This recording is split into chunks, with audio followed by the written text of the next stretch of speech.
Depois de hibernar por 6 meses, eu decidi gravar mais alguns vídeos pro canal. Eu sei que meu canal não tem repercussão e ninguém sentiria minha falta, mas eu sinto falta de gravar pra vocês. Então, agora deixa de melosidade e bora ir pro foco do vídeo. É como usar e entender o Use Context. O que é o Use Context? O Use Context é um hook do React que nos permite criar estados globais, ou seja, criar um dado que todos os componentes podem acessar ou até mesmo alterar. O Use Context é basicamente use state na qual todos os componentes dentro de um provider, que a gente vai entender mais tarde, podem acessar ou até mesmo alterar o valor desse use state. É claro que não precisa ser um use state para a gente estar utilizando como dado do context. A gente pode estar guardando funções, na qual a gente pode chamar, fazer aquisição a uma API e etc e etc. Então já bora passar para a parte da mão na massa. Primeiro você abre o seu explorador de arquivos e você pode criar uma pasta aqui, ó, do jeito que você quiser. Eu guardo aqui dentro de YouTube, você pode escolher um diretório aqui. Eu tenho essa pasta porque eu já gravei uma vez esse vídeo e o áudio saiu horrível e eu tô regravando. Aqui, ó, você cria uma pasta onde você guarda seus projetos, a gente vai estar criando um projeto vídeo.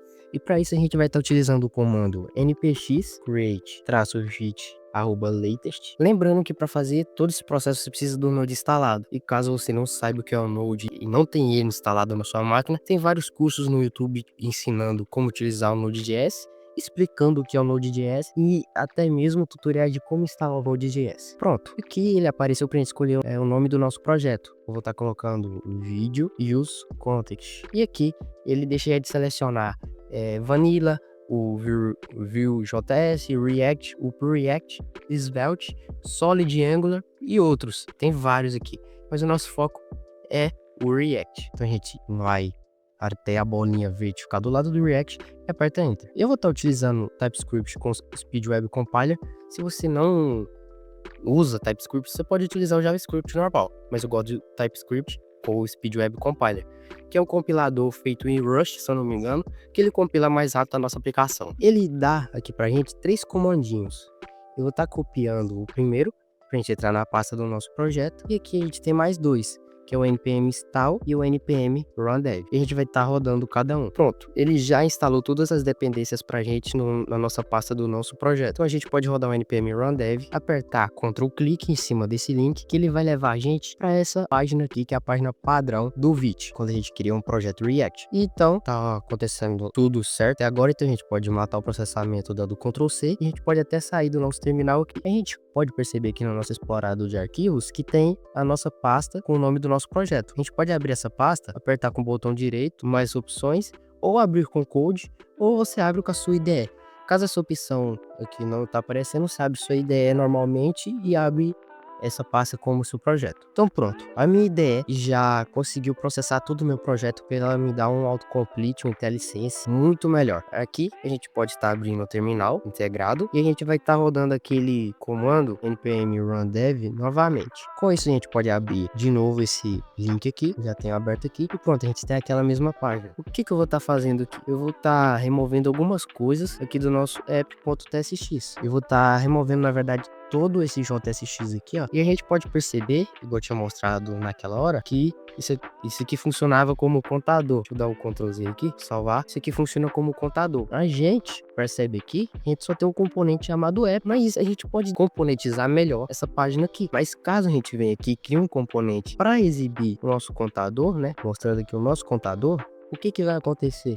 A gente não vai ter acesso a esse valor aqui, ó, certo? Por que a gente não vai ter acesso a esse valor aqui? Porque ele está sendo criado dentro do nosso componente app. Da mesma forma, o nosso button não ia conseguir incrementar um valor aqui, a não ser que a gente criasse um state dentro do button, certo? Mas isso seria utilizar apenas o use state, daria um grande problema. A gente ia gastar muitas linhas de código sem necessidade, porque a gente tem uma coisinha chamada Use Context, que a gente costuma chamar de Context API. Então eu vou estar apagando todo esse JSX aqui, como eu tinha falado. Para parar de dar esse erro, eu vou estar removendo algumas importações desnecessárias. Eu vou estar excluindo aqui esse nosso app.css. Com isso aqui, a gente já tem um componente vaziozão. Meu TypeScript está reclamando que eu não estou utilizando nem o count e nem o setCount. Mas aqui eu vou estar vou acabar utilizando ele aqui para mostrar para vocês. Eu vou estar recriando aquela página com um button e o que ele vai fazer ao ser clicado. Por exemplo, com clique, ele vai setar aqui como mais um. E logo aqui abaixo a gente vai ter um parágrafo, na qual a gente vai mostrar nosso contador. Então pronto, quando a gente vier aqui, a gente pode perceber que continua funcionando normalmente. Vou até atualizar a página aqui. Continua funcionando normalmente. E agora eu vou estar vindo aqui no meu index CSS só para definir alguns estilos globais. Se vocês quiserem pegar o código de estilização, é esse código aqui que eu coloquei dentro do meu index.css. Então bora começar a componentizar isso aqui. A gente pode criar uma pasta chamada components e dentro dela criar um arquivo JSX com o nome de button.tsx, e aqui a gente exporta um componente e aqui a gente pode retornar esse button aqui. Você salvar aqui, a gente vai chamar esse button aqui. E a gente pode criar aqui também counter.tsx. A gente vai exportar um componente chamado counter que vai retornar, deixa eu ver aqui, isso. E que a gente passa counter. O que vocês fariam? Pegariam isso aqui, declarariam para receber aqui, né, uma prop. No meu caso, eu teria que pegar o valor desse count e passar para cá como uma prop. Mas isso ia ficar muito chato, toda hora passando como prop, declarando sempre props para os componentes, sem necessidade alguma. E como que a gente pode contornar esse problema? A gente pode utilizar o nosso useContext. E como a gente cria o context? Eu gosto de utilizar dessa maneira. Eu crio aqui um arquivo JSX dentro da pasta context. Eu crio uma pasta com o nome do nosso context, eu vou chamar count context, e dentro desse count context eu vou estar criando um arquivo JSX chamado context. Então tá aqui a estrutura que eu acabei de falar. E aqui a gente vai estar importando o create context lá do React. Aqui embaixo a gente pode definir um tipo count context e a gente define o seguinte, que vai receber um count que é um número e a gente vai receber um set count. E aqui no nosso set count a gente pode estar tipando como um dispatch, que a gente pode importar lá do React, set state action, e aqui a gente passa o tipo de dado que o nosso use state vai ter. No nosso caso vai ser um número. Logo abaixo a gente pode criar o nosso contexto. Como eu vou estar chamando esse nosso contexto? De count context.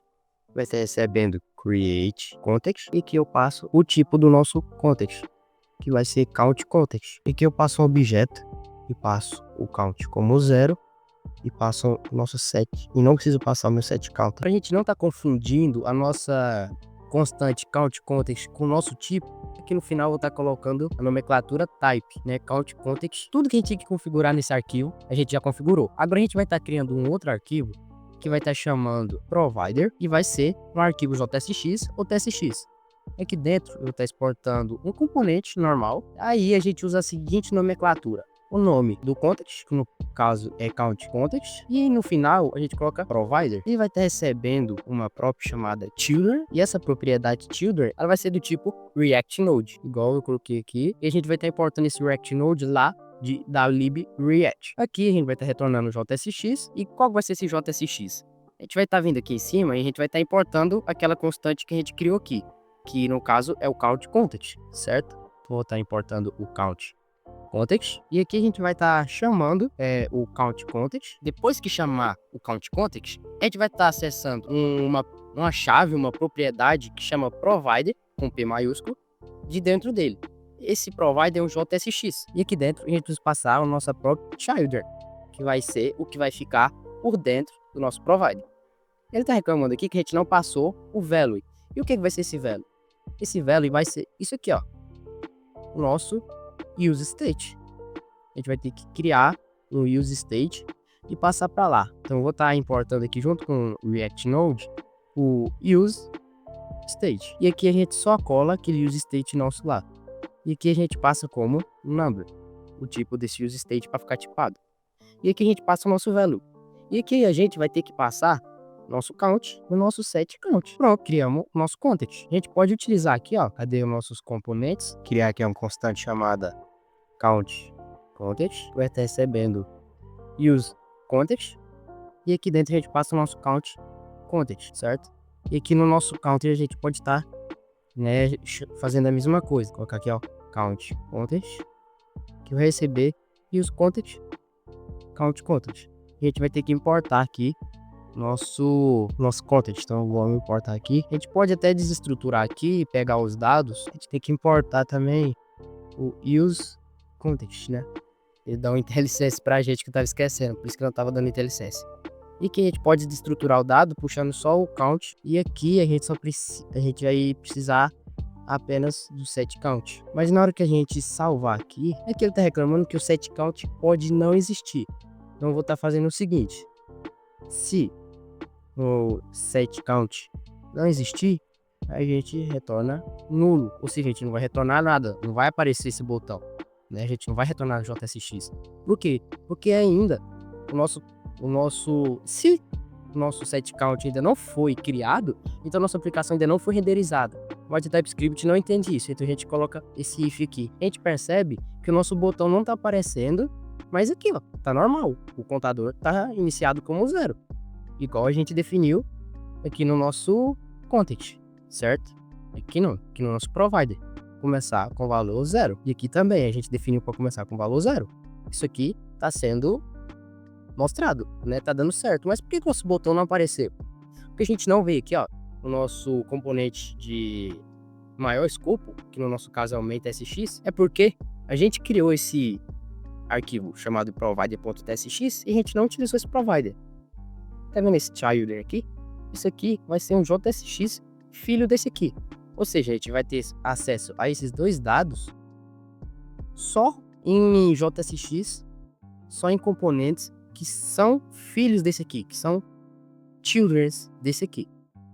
Então o que a gente vai estar fazendo? Aqui no nosso componente de maior escopo, eu geralmente faço isso para que todos os meus componentes tenham acesso. O que eu vou estar fazendo? Eu vou estar chamando aquele count content provider e aqui dentro eu vou estar colando nosso componente app, que no caso é o nosso componente de segundo maior escopo, né? Porque aqui dentro é onde a gente está chamando nossos componentes. A gente salva isso aqui e quando a gente voltar aqui, ó, a gente já tem o nosso botãozinho e tudo funcionando direito. A gente já consegue utilizar o nosso content normalmente. Mas eu costumo criar um novo arquivo aqui, ó, dentro da pasta do nosso content, chamado hook.tsx, que é um arquivo onde o React vai trabalhar. E aqui eu importo o use context e aqui eu exporto uma constante chamada use count, que o que ela vai estar fazendo? Ela vai estar simplesmente retornando um use context com o nosso counter, com o nosso count context. E aqui nos nossos componentes eu simplesmente não preciso chamar esse use context aqui.